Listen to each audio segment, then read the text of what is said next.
Bismillahirrahmanirrahim. Assalamualaikum warahmatullahi wabarakatuh.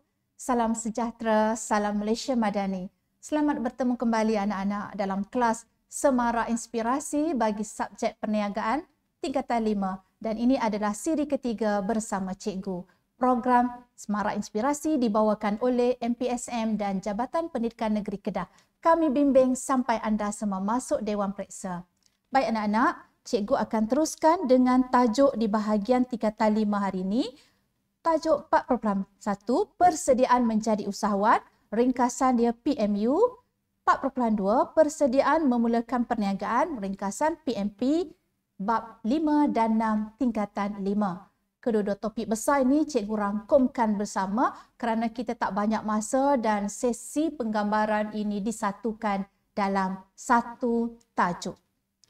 Tajuk kecil yang cikgu akan bawakan ialah menerangkan kelebihan berniaga sebagai satu peluang kerjaya. Tajuk kecil seterusnya adalah daripada PMP, menganalisis tanggungjawab yang perlu dipatuhi oleh usahawan setelah memperoleh CJ pendaftaran perniagaan. Baik anak-anak, objektif pembelajaran hari ini diharap di akhir sesi ini murid-murid semua akan dapat sekurang-kurangnya menerangkan 3 kelebihan berniaga sebagai satu peluang kerjaya. Kedua, menganalisis 4 tanggungjawab yang perlu dipatuhi oleh usahawan setelah memperoleh sijil pendaftaran perniagaan. Kita lihat dulu analisis soalan SPM bab 5 tingkatan 5 atau ringkasan dia PMU, persediaan menjadi usahawan. Tajuk kecil yang pertama, kelebihan berniaga. Dia ada 3 kelebihan untuk peribadi, untuk perniagaan dan untuk keberuntungan perniagaan. Pernah keluar dalam tahun 2018 bahagian A dan tahun lepas 2023. Tajuk kecil kekuatan diri usahawan juga keluar 2018 bahagian A. Tajuk seterusnya yang tajuk besar dan memang popular, 7 faktor memulakan perniagaan, penyumbang memulakan perniagaan ya. Dia ada 7, modal, kemahiran, latihan, pemasaran, bantuan profesional, stok dan lokasi. Stok dan lokasi itu sebenarnya faktor juga. Kenapa cikgu letak dia di bawah? Kerana stok dan lokasi ni adalah 2 faktor penyumbang yang sangat famous, popular, selalu keluar. Okay?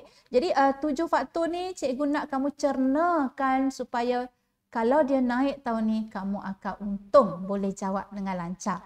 Dia pernah naik tahun 2018 untuk 7 faktor dan lepas itu tak keluar 7 faktor, dia hanya keluar untuk tajuk stok pada tahun 2022 dan dia keluar untuk tajuk fokus faktor penyumbang lokasi 2 kali ya, tahun 2020 dan 2023, bahagian kajian kes 2023 tu. Seterusnya, tajuk famous, kelebihan dan juga sumbangan usahawan ya, kepada 3 ya, kepada masyarakat, kepada negara, kepada siapa lagi? Siapa lagi? Kepada diri kan. Jadi boleh kata setiap tahun naiklah daripada 2019, 2020, 2021, 2022 naik berturut-turut dan kemungkinan tahun ini akan naik lagi tahu anak-anak. Jangan lupa buat latihan tajuk ini.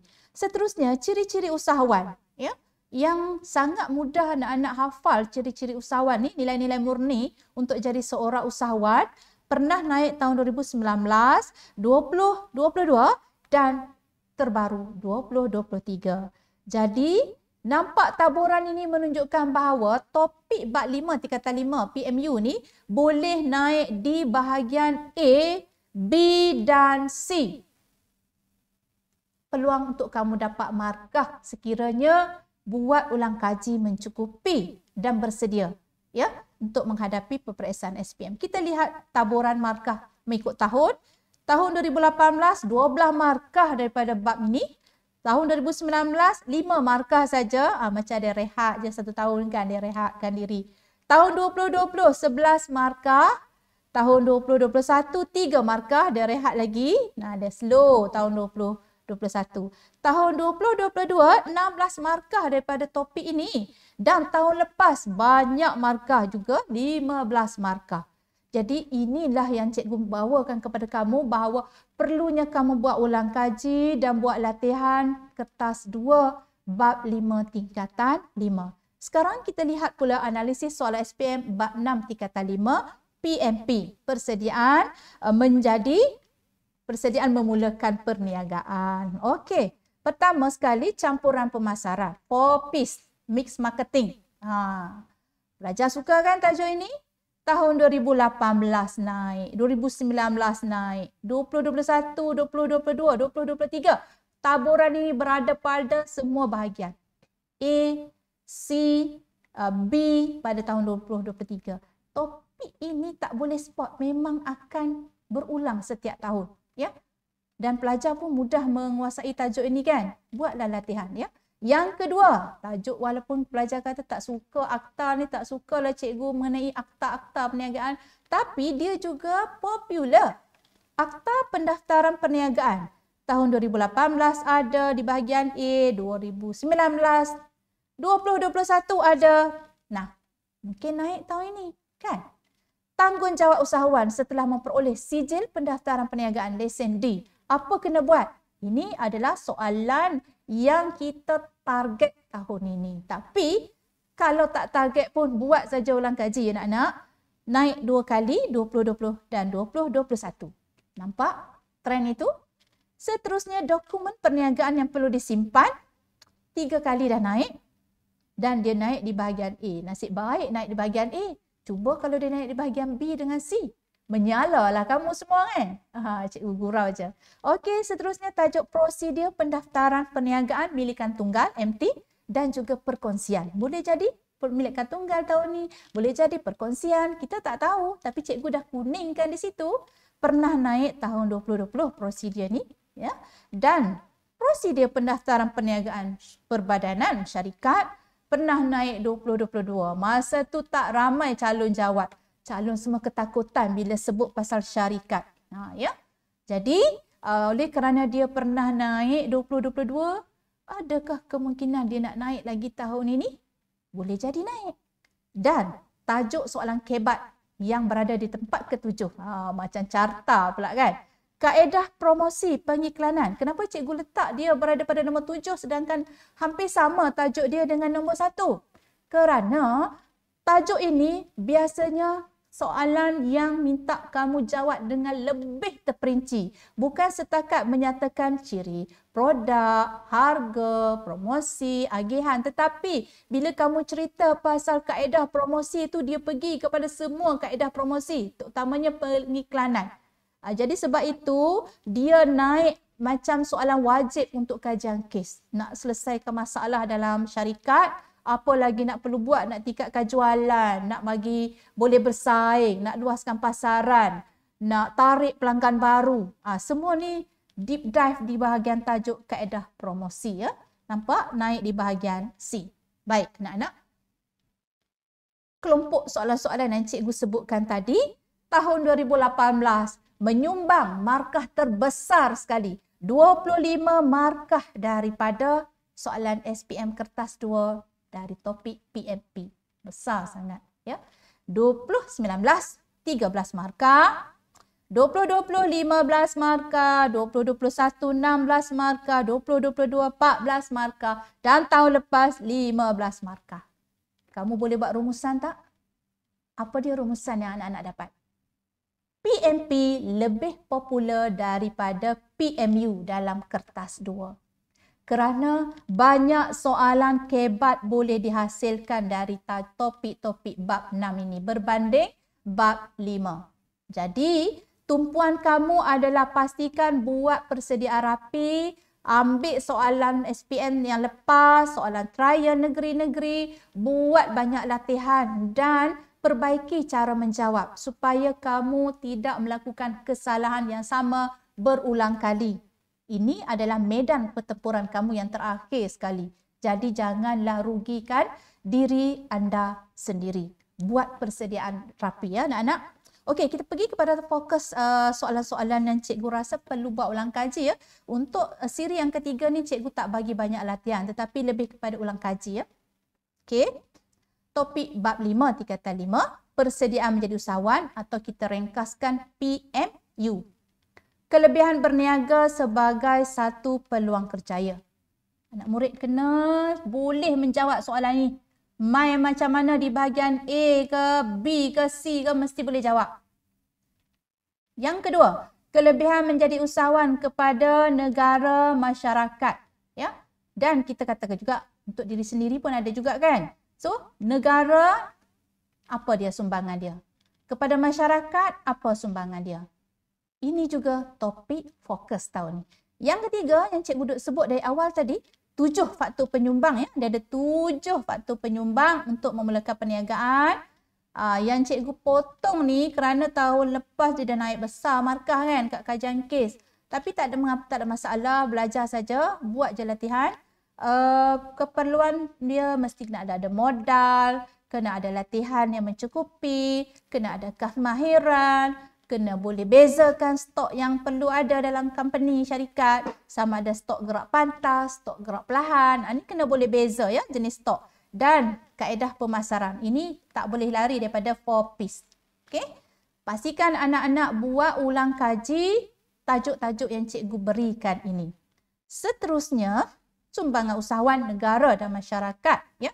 Di sebelah kiri ni adalah sumbangan usahawan kepada negara. Di sebelah kanan ini pula adalah sumbangan usahawan kepada masyarakat.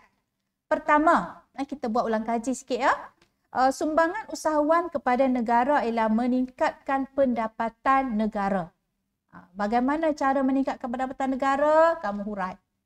Kedua, mewujudkan peluang pekerjaan. Apa huraian dia? Boleh mengatasi pengangguran.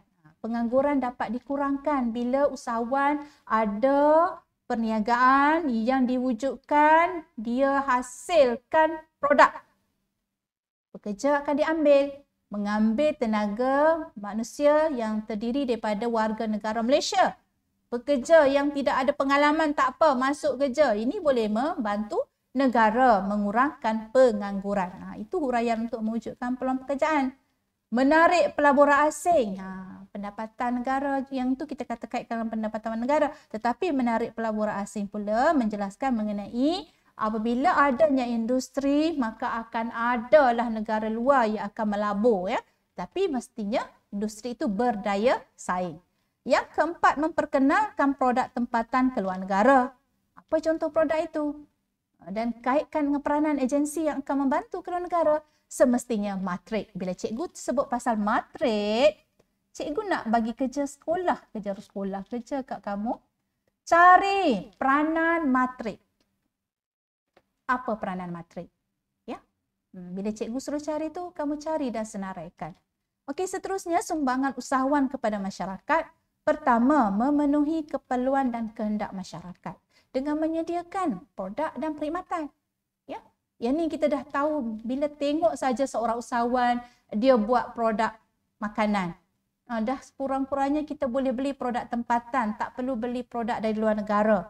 Ini adalah peranan yang paling penting usahawan boleh sediakan kepada masyarakat. Ya, memenuhi keperluan kehendak. Tambahan pula kalau produk tu adalah produk asas seperti makan, pakaian dan tempat tinggal.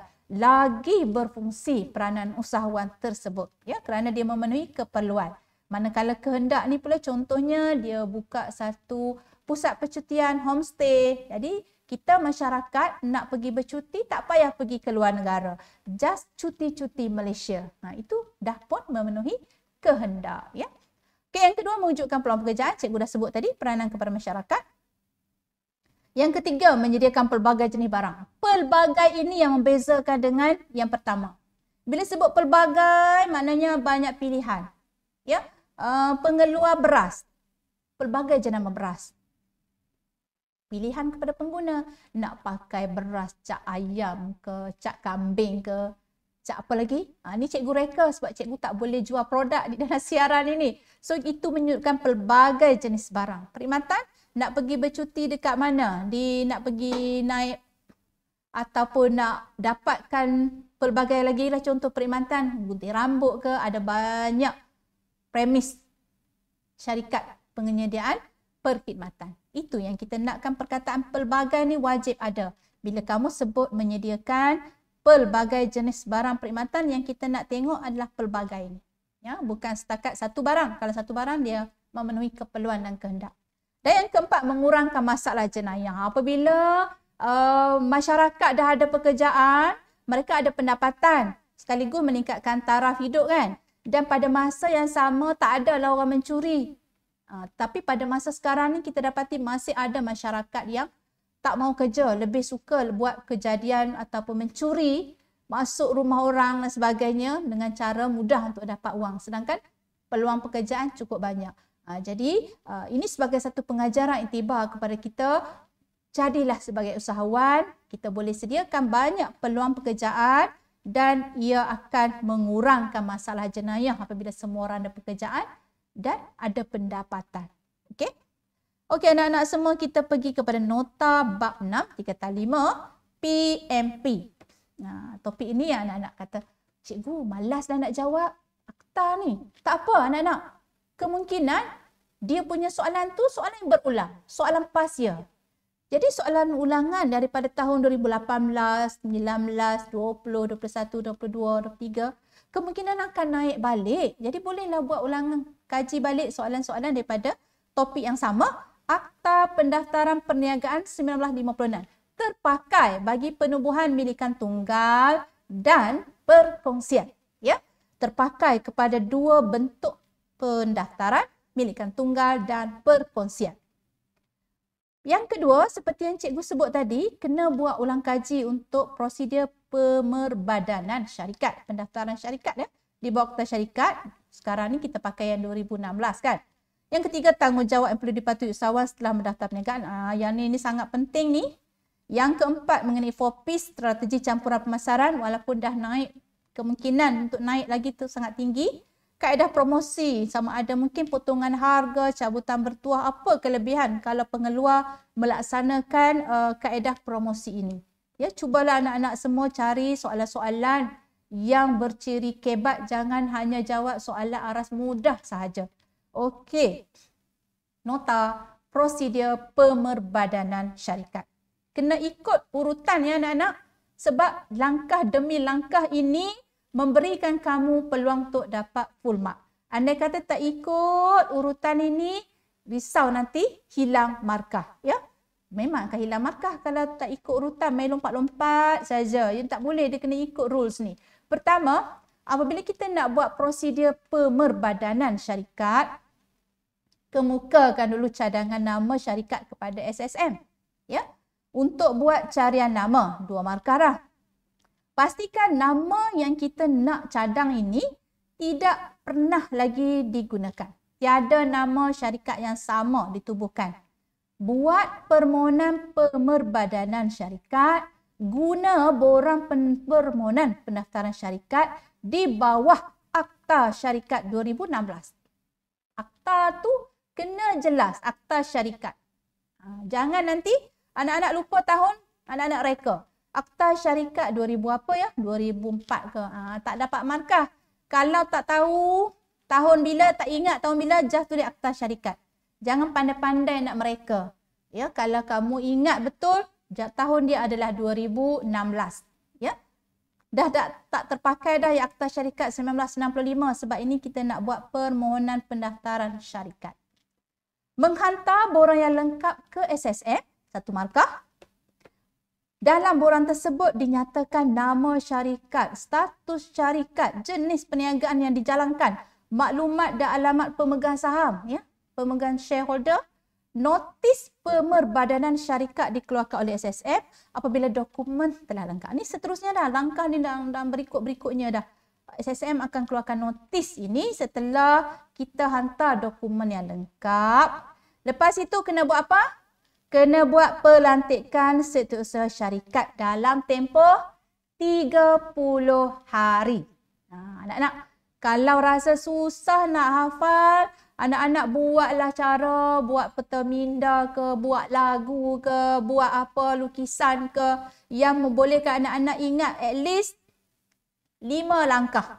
Daripada 9 langkah ni, hafallah 5 langkah. Asalkan mengikut urutan. Tak boleh lompat-lompat tau. Tak boleh Mula-mula mengemukakan cadangan nama syarikat kepada SSM.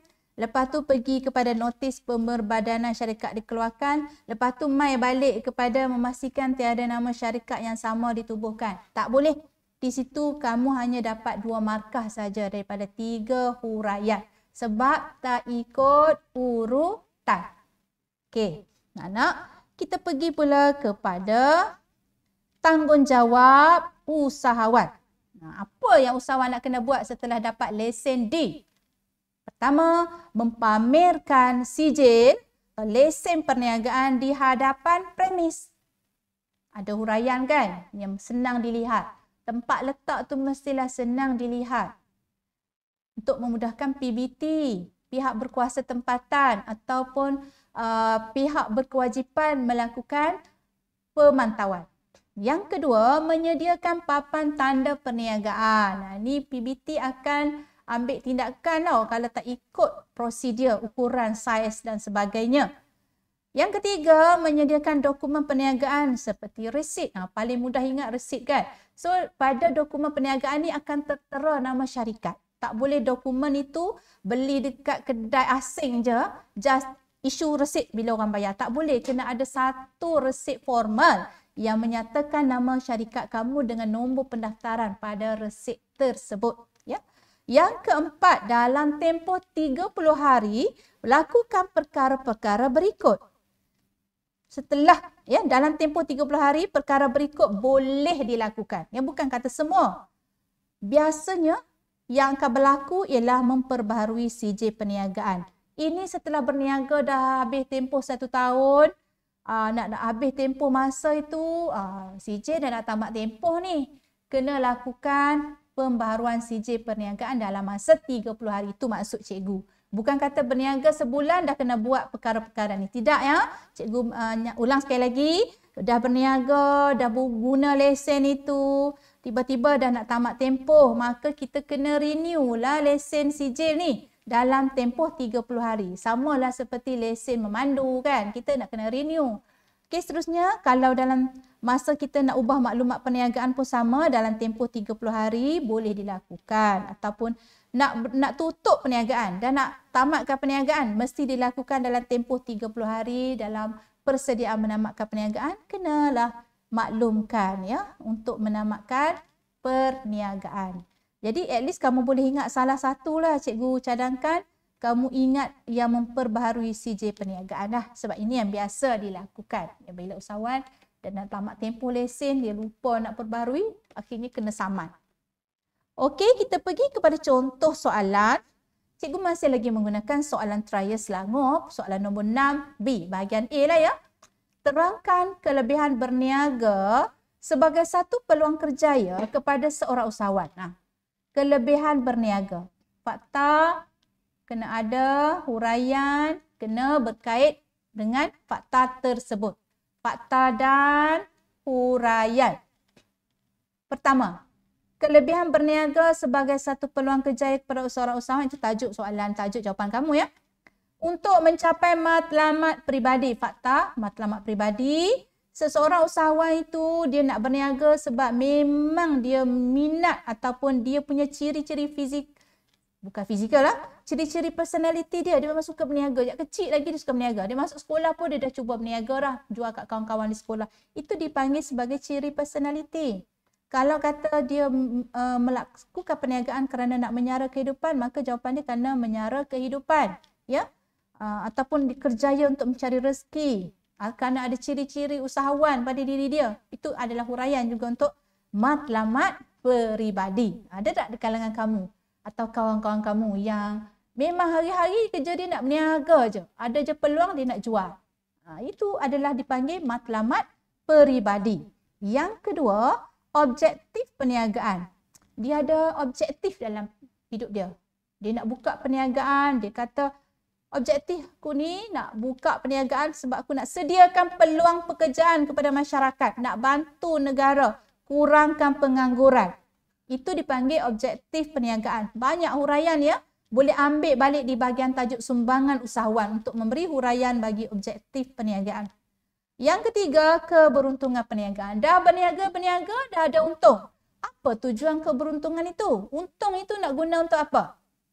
Nah, ini topik yang fakta yang ketiga ni dia ada kaitan dengan tajuk bagi bab 134. Kepentingan untung kepada perniagaan. Boleh gunalah skema yang hampir sama, cuma di tingkatan 5 dia lebih deep lagi, lebih mendalam lagi. Bila perniagaan kita mendapat keuntungan anak-anak, mestilah kita nak guna untung tu kan. Untuk apa? Nak dapat pekerja mahir. Dah ada untung banyak ni, bolehlah kita ambil pekerja mahir, bayar gaji kompetitif kepada pekerja mahir. Lebih senang lagi kalau cikgu suka tengok kelab bola sepak. Tengoklah Johor, ya, JDT. Dia banyak untung. Sebab itu dia boleh ambil banyak pemain import. Itu contoh sebagai menggambarkan keberuntungan perniagaan. Okay? Seterusnya, dengan ada banyak untung, kita boleh luaskan lagi pasaran. Kita juga boleh mendapat, memantapkan imej perniagaan. Boleh bantu masyarakat yang memerlukan, iaitu melaksanakan tanggungjawab sosial. Kita boleh tingkatkan lagi ICT, sistem digital, teknologi maklumat komunikasi di syarikat kita guna teknologi. Kita boleh beli peralatan yang lebih terkini dan sophisticated. Ini menerangkan kepentingan untung atau keberuntungan perniagaan. Jadi anak-anak, 6 markah kelebihan berniaga lihat pada siapa? Peribadi, objektif perniagaan dan juga keberuntungan perniagaan. Dan bila sebut soalan terangkan, dia bukan free marking. Bukan kata bagi fakta, bagi huraian apa pun boleh. Tak. Huraian mestilah berkait dengan fakta. Ini dikata soalan terikat. Kata tugas terangkan, calon kena beri huraian kepada fakta itu. Bukannya buat satu fakta, reka je mana-mana fakta huraian sendiri. Tak boleh. Mesti huraian yang ada kaitan dengan fakta. Okey, pentingnya topik kelebihan berniaga. Seterusnya kita cuba pula satu lagi soalan. Ini soalan trial Kedah ya. Tahniah kepada panel yang hasilkan soalan ini, sangat bagus. Maklumat berikut berkaitan tanggungjawab seorang usahawan setelah mendaftarkan perniagaan. Cik Sufiah menjalankan perniagaan kedai roti Sufi di Baling, Kedah. Beliau telah mempamerkan papan tanda perniagaannya mengikut spesifikasi ukuran yang telah ditetapkan oleh Majlis Daerah Baling. Jelaskan kata tugas ya. Tanggungjawab lain yang perlu dipatuhi oleh Cik Sufiah 6 markah. Nampaknya soalan ini diletakkan pada arah sederhana kerana perkataan lain ini. Kalaulah tidak ada perkataan lain ni, dia akan jadi aras rendah.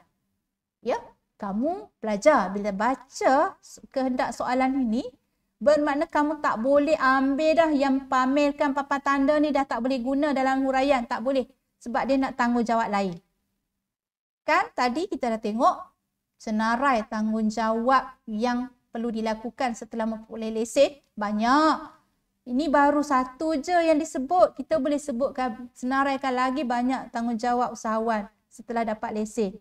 So yang tanggungjawab lain yang kena nyatakan, jelaskan, kena beri huraian dengan ada contoh. Ya, 6 markah. Baik, sila lihat contoh jawapan ini.